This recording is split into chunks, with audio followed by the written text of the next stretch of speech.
Are buffets dead? Well, if not, they're certainly on life support. Many of the Las Vegas strip casinos have buffets that are now closed, so they're probably dreaming of customers, whereas I'm dreaming of Vegas.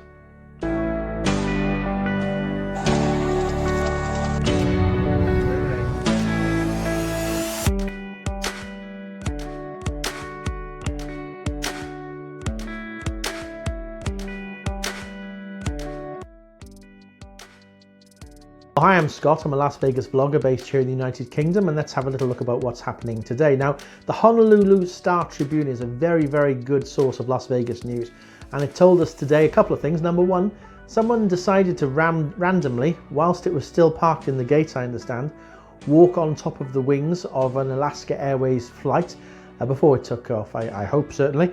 I think there'd been another shooting somewhere, but then there always is in Las Vegas, thankfully well away from the Strip. Someone has won a really big Keno jackpot at the Boulder Station. Dear me, I think you'd need to have something like that to make you smile at the Boulder Station.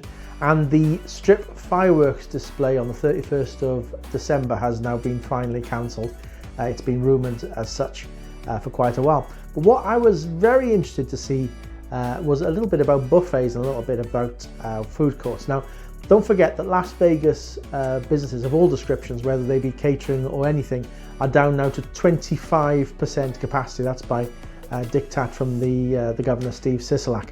So buffets, in any sense, with that sort of restriction, will really struggle. Now, I think high-end buffets will indeed recover at some point, because they'll be able to absorb the cost, even with the 25% capacity restriction. They'll be able to absorb the cost of extra service to serve you a meal, rather than just go ahead and pile as much on as you possibly can. And it is a high-end buffet that has reopened reasonably successfully on the Strip. The Wicked Spoon at Cosmopolitan is now open. I believe it's the only one that's actually open on the Strip at the minute.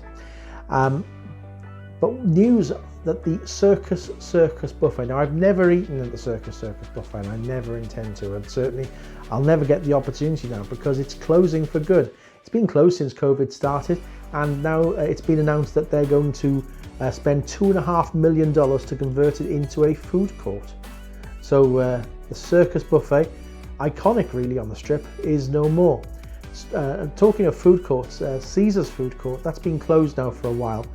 But it's been actually boarded up now.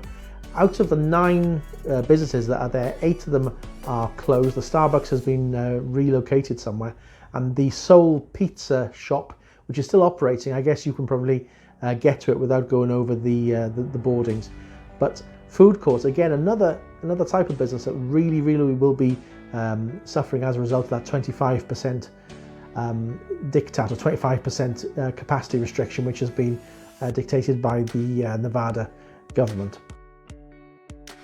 So what do you think about buffets? Do you think buffets will ever come back?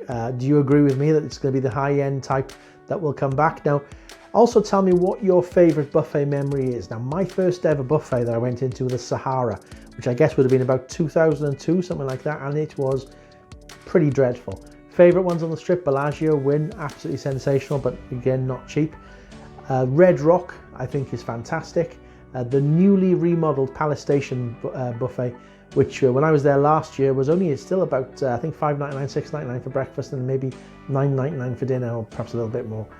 Very similar to Red Rock, but very good. I actually quite liked the old buffet at Palace Station. It was a bit what's the word I'm looking for? A little bit basic, but it was still very good. I really did enjoy it. Worst buffet ever, the Riverside buffet at Laughlin. Oh dear God.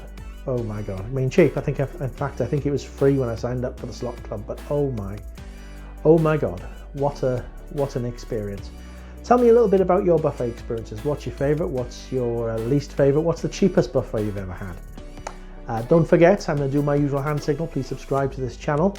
I'm going to leave it at that for now. It is a Monday, so I've got to get on and have an early night tonight.